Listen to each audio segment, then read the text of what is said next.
So for the longest time, and I'm like talking years, I've wanted to start doing tier list videos. I just think they're so off the cuff, brilliant pieces of discussion, even though I'm just talking to a camera lens, but you know what I mean. I just feel like with tier lists, you can just have this open-ended discussion about your favorite topics, rank them and stuff like that. And with the spooky season kicking off, I know it's September, but it's Halloween all year round here. But kicking things off for the spooky season, I want to start doing horror themed tier lists, whether it be movie rankings, makeup rankings, design rankings, prop rankings, just stuff like this. It just makes for great conversation in the comments section as well. So today we're going to be kicking things off with a Freddy Krueger makeup tier list video. I'm really excited. I have 10 rankings ready to go. So sit back, relax, and don't fall asleep.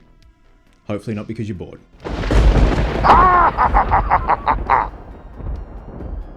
Now, before we kick things off with my tier list ranking, I just want to get some housekeeping out of the way. I'm not going to be including Freddy's Nightmares because they actually use the part 4 makeup and the part 5 makeup. So it's pretty much same. Now, in terms of my tier list names for the rankings, here's how they go. So top of the line, absolute perfection, we have Crispy Perfection.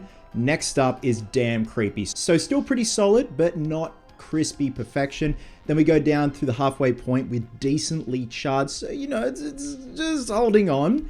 Next up, we have Oh My, where things are not starting to look good at all. And finally, Bubblegum. Now, that is actually a reference to Darren and Frank and Dave McRae over at the Slaughtered Lamb Movie Podcast and Dave McRae's YouTube channel. When they did their rankings and stuff like that of Elm Street films, they were talking about Nightmare 5 and Freddy's Dead, and they compared the makeup to Bubblegum, or as Darren would say it, Bubblegum. Now here's my shitty Darren impression. Happy Sanjo sends in £4.99.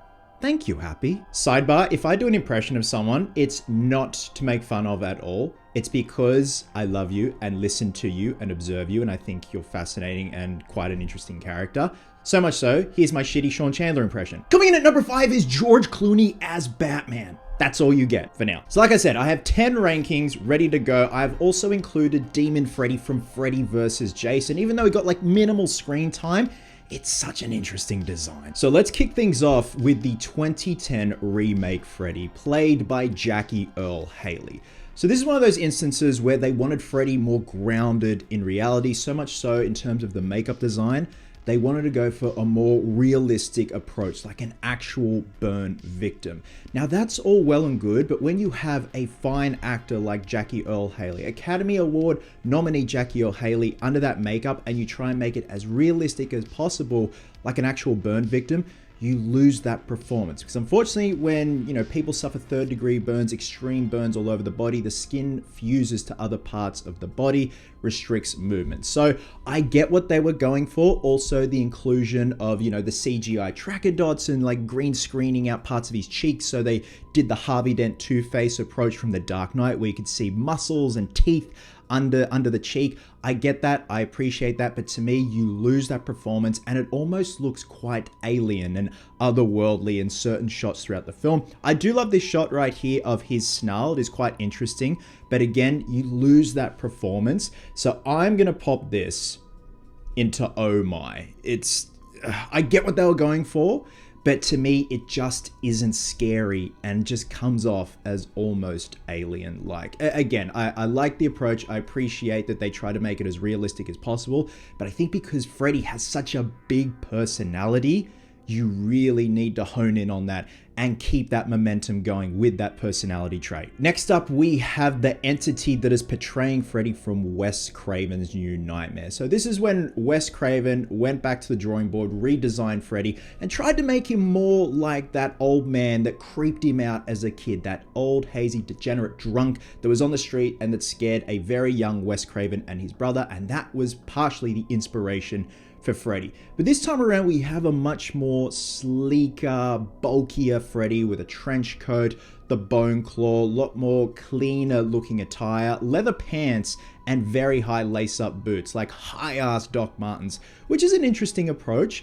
To me, the makeup is quite interesting. He's not burned as David Miller, who returned to do the makeup for Wes Craven's New Nightmare, would say. It's more split. The skin has split and revealing the muscular anatomy under there. Again, like Jackie Earle Haley's makeup, I appreciate what they were going for.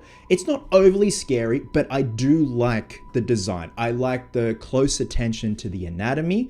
So I'm going to put it in decently charred. Like, it's still pretty good. It's just that halfway mark. To me, if it were up to me and I could go back, I would have the design of Freddy, like Freddy from part 1 for Wes Craven's New Nightmare. If you are utilizing the original cast of the first film, it makes sense to have that original interpretation of Freddy in the film, but much more dilapidated, rotting, pieces falling off him, even with a trench coat, just a disgusting looking trench coat.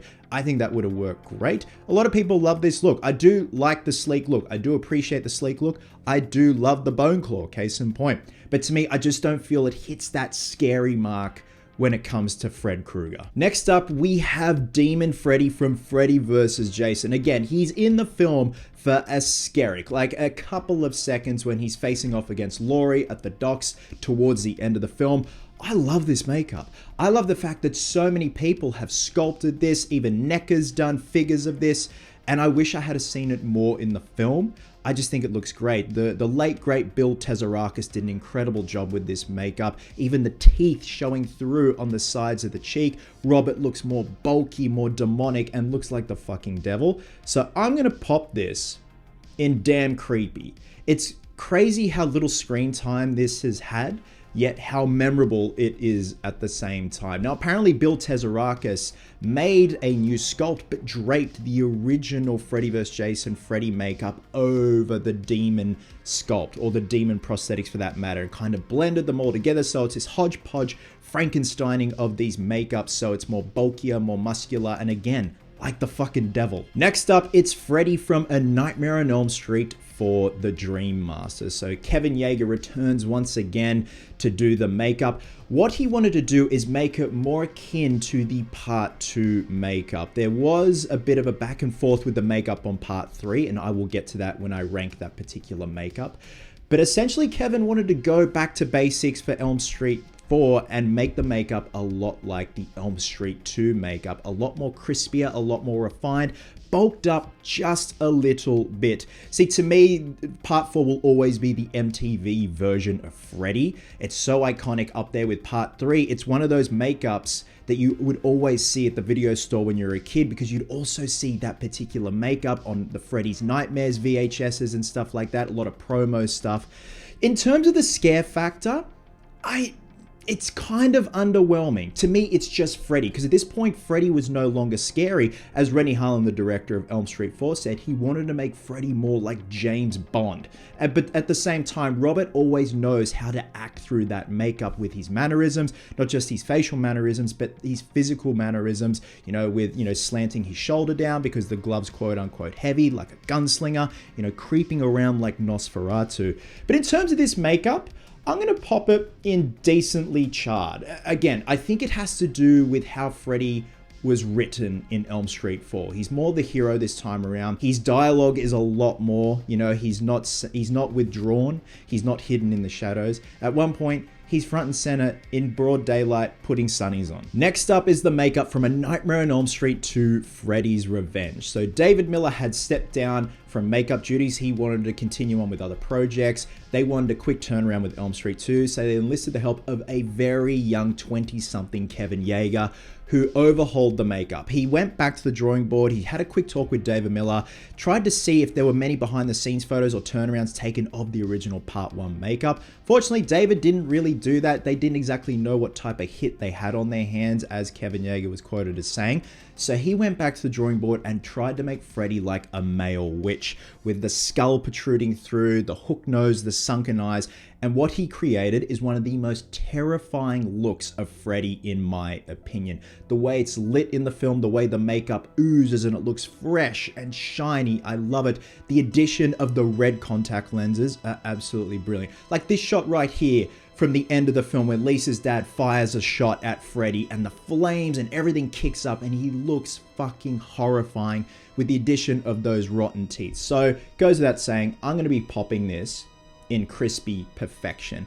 And it's crazy seeing how subtle the makeup is at the same time. The The part 1 makeup is very thick, but then Kevin went back in and refined his new design to make it look like it's a lot more tighter on the skin, like the skin has melted down and fused, the ears have fused, and the skull is starting to protrude through. And again, it's with thanks to Robert Englund's wonderful performance in that makeup, and the fact that they still kept him somewhat concealed in darkness in part 2 was a great idea, because the reflection and the glistening of the shiny spots of the makeup just make it even more terrifying. Oh boy, next up is Freddy's makeup from A Nightmare on Elm Street Part 5, The Dream Child. So David Miller was brought back to do the makeup this time around, directed by Stephen Hopkins. The idea was to make Freddy a lot more older, a lot more weathered, and I can definitely see that in this makeup. He's starting to look a bit more droopy, a bit more saggy in bits and places, but overall it's a very lackluster makeup. And these tier ranking videos, when it comes to makeups and designs and stuff like that, this is by no means a dig at the creators, the designers. This is all subjective. I just feel with what came before it, it's a little bit underwhelming. And quite frankly, there's no real scare factor with this Freddy. There are certain shots in the film where he's very dark under the eyes, where they've really enhanced the darkness under Robert's eyes. But to me, it just does nothing for me. So unfortunately, I'm going to be placing this in bubblegum. Again, it just is such a stark difference from what was in part 4 and then what we ended up ultimately with part 5 and part 6, because those two makeups are very similar in design. Next up, it's the regular makeup from Freddy vs. Jason. There was a big gap between Wes Craven's New Nightmare and Freddy vs. Jason. Freddy vs. Jason had been incubating for so bloody long, in development hell, you name it, the stories, the scripts that were written. It's absolutely bombastic, and I actually want to do a video on it one day. But in terms of this makeup, it's decent. It's a decent return to form.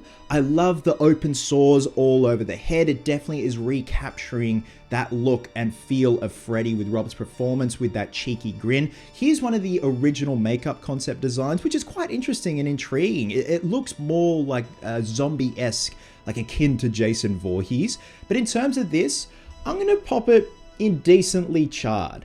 I definitely think Robert still has his mojo in Freddy vs. Jason, and he just works well with that makeup. By then, the makeup technology had improved somewhat since Wes Craven's New Nightmare in terms of foam latex and its strength, and incorporating like nylon stockings into the headpiece so you can pull over a headpiece, and that saves on application time. And also the paint scheme as well. It's a great looking makeup. I think, once again, it's a decent return to form.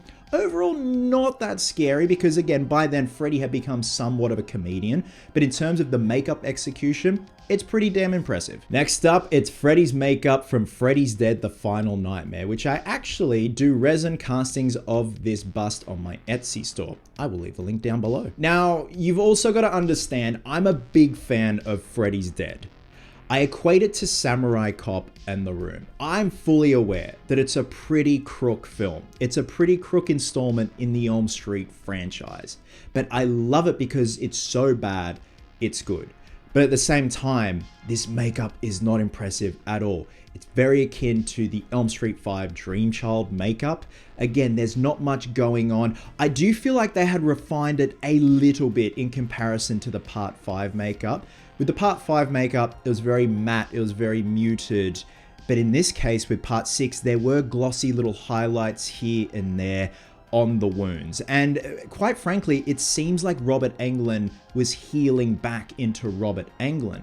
It wasn't exactly the case with Part 6, it was with another makeup that I'll touch on in a minute, but I think by then as well, Freddy was just no longer scary, so it definitely doesn't help with the way the character is written and Robert Englund's portrayal. Obviously, they're trying to do something different at the time. They thought this was going to be the last one, so as Robert Englund was quoted as saying, they thought it was safe to kind of deconstruct and self-destruct and just go out with a stupid, bombastic, wacky bang. So I'm going to be placing this alongside the Part 5 makeup under bubblegum, and again, it's more or less, I'm aware that the makeup is pretty crook, but at the same time, I do love Freddy's Dead. I think also just with every iteration of Freddy, there's a favorite for everyone, and that's why, you know, these videos are great conversation starters. There are people out there that would absolutely adore the Part 6 makeup, and I think I definitely have a soft spot for it, but in terms of scare factor, it's not really there. All right, second last is the Part 1 makeup from A Nightmare on Elm Street from 1984, done by David Miller. This is the one that started it all. This is the first cab off the Elm Street rank. David Miller is quoted as saying he was trying to figure out how to do the design in the pre-production stage. He was having pizza one night and he was twirling his cheese around the pepperoni and he kind of figured out the design of Freddy with the open wounds. Now this is one of those makeups where upon reflection you kind of have to suspend disbelief that this isn't exactly what would happen to a burn victim, but it more or less teeters on the edge of monster makeup. Like, this is a monster. This is not a burnt man, but Freddy ultimately became a monster. He was always a monster to begin with, but once he transitioned over into the dream world, once he was killed by the parents of Elm Street, he was a proper full-fledged monster. And I also do a resin bust of this particular makeup on my Etsy store. Link down below. But I think first cab off the rank, and the way it's shot and lit, and Robert's performance with those snarling teeth, the rotten teeth, the glistening saws, it's so beautifully done. So I'm going to be popping this in crispy perfection. And I think what's so wonderful is David Miller really engineered the shit out of this makeup. So much so, and unfortunately it's not really picked up in the film, but it's one of those things where I'd rather have Freddy been dimly lit and saying less in the first one than being out in broad daylight and being a jokester or a game show host. But what David did is he did this first layer of muscle on Robert's face and then draped over the top part of the skin with all the open sores and stuff like that, blended them together so they could kind of move individually, and he had pieces of flesh hanging off the ear with the blown out hole, stuff like that. I just think it's brilliant. And when you see Polaroids of the makeup, it's pretty basic in its paint execution and application, but it's obviously in thanks to David Miller's makeup, it's obviously in thanks to Jacques Haken's photography, lighting, and the way Wes wanted Freddy lit. Apparently Wes wanted Freddy more out in the light, but David said, no, this is a thicker makeup. It'd help if you just kept him dimly lit and rely on the reflection of those freshly open wounded sores. And last but certainly not least is the Part 3 makeup from Dream Warriors. Again, like the Part 4 makeup, this is quite iconic. This time around, Chuck Russell, the director of Dream Warriors, wanted the makeup to appear as if Freddy was turning back into Robert Englund, as if he was healing, which is quite an interesting concept. And that's why if you look at this interview footage of Robert from 1987, the makeup is so thin compared to Part 1 and Part 2. And that's why by Part 4, Kevin Yeager wanted to bulk it back out a bit, much akin to Part 2. But you can see here just how thin and close to the face it is in terms of the foam latex really hugging Robert's face. And you can see a lot more of Robert coming out through that makeup. But at the same time, I think this is quite a refined and subtle and well painted, well executed makeup. And again, so iconic with Dream Warriors coming out and that kind of hit and rise of Freddy becoming the hero and no longer being the sick sadistic villain he was. And I think by then they definitely had refined the foam latex mixture, because with every passing year, makeup applications, makeup materials, things are constantly evolving, which is why we're at now where just some makeups look absolutely 120% seamless, and that is a beautiful thing. And I think this is definitely a case in point. Again, to me, the Part 3 makeup is very iconic as well.